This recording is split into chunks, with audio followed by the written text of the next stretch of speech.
My wife was caught in a web of spider. My three best friends tangled in threads. I am the giant spider. Dear listeners, let's have a look at the story of a husband who catches his wife with his three best friends. We have crossed 1,500 subscribers and are now racing towards our first 2,000.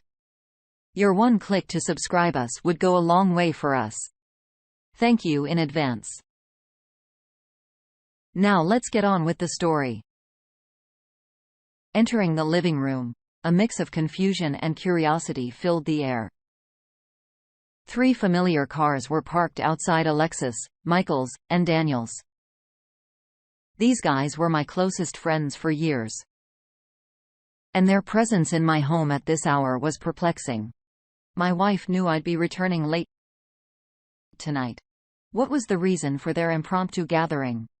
As I approached the living room, their hushed whispers stopped me in my tracks. I decided to grab a beer from the refrigerator of people attempt to gather my thoughts. The clinking sound of the bottle opener seemed to punctuate the tension in the room.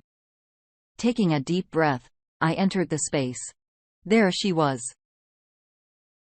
My wife, sitting between Alex and Daniel on the couch, and Michael in a chair nearby. A nod of acknowledgement passed between Michael and me as I took my place in another chair, shifting between them all. Have supper? I asked casually, trying to break the ice. Their exchanged glances held a weight that left me uneasy.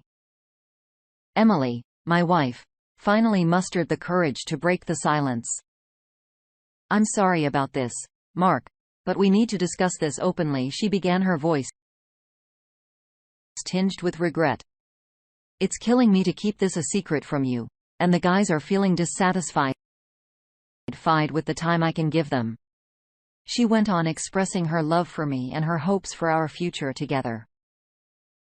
But then came the revelation that hit me like a cold wave.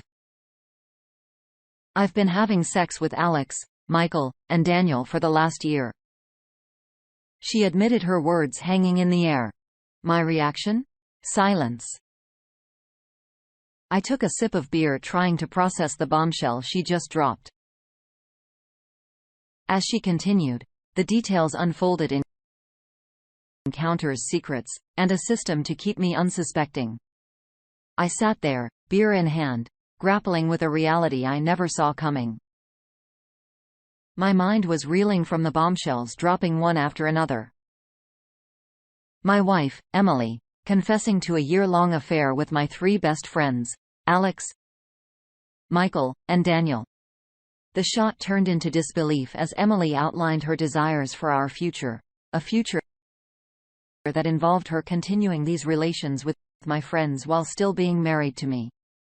As Emily finished her unconventional proposal, I couldn't help but express my discontent. Well, Emily, I can't say I'm happy to find out you're cheating on me with three of my friends, and I certainly didn't expect this betrayal from them. Is this your way of telling me you want a divorce? Emily's response caught me off guard. Oh, no, Mark, I want children and to grow old together. I don't want a divorce. What I want is for you to accept this arrangement so we can move forward.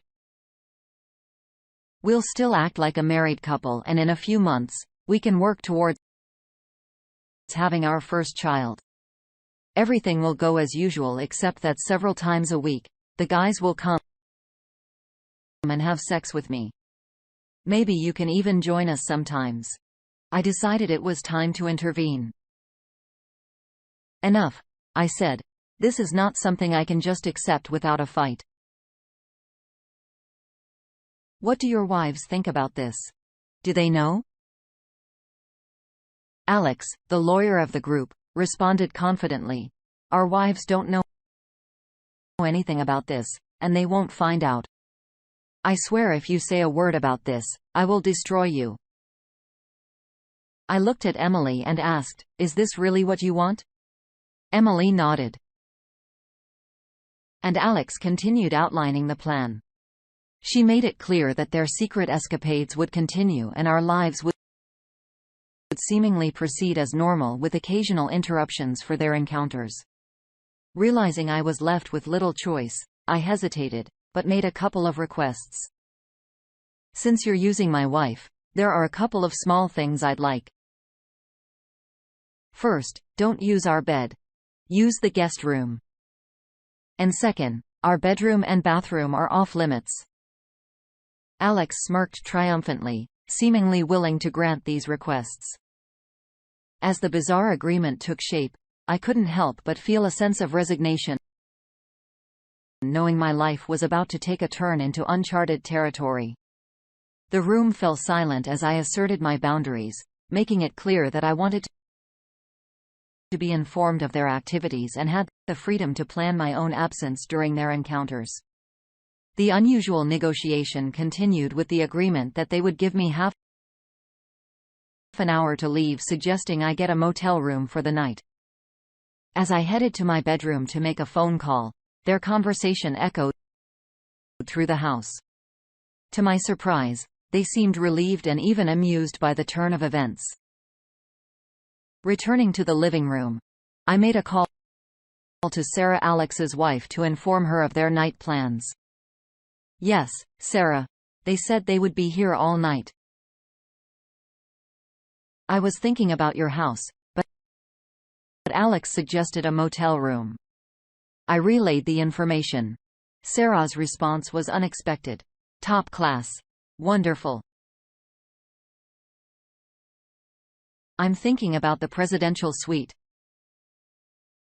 Call Evie and Jessica and ask them to meet us there." The revelation hung heavy in the air, a sudden turn of events that left everyone in the room stunned.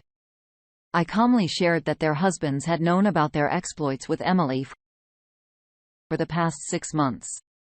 And not only were they aware, but they had also been having their own affairs with me. "While you were having sex with my wife, I was having sex with your wives," I stated, matter-of-factly revealing the intricate web of deceit that had woven its way through our lives. The shock on their faces mirrored the disbelief I had experienced moments earlier. Addressing Emily, I questioned her assumption that I was unaware of her activities. "Did you really think I was working when I came home late?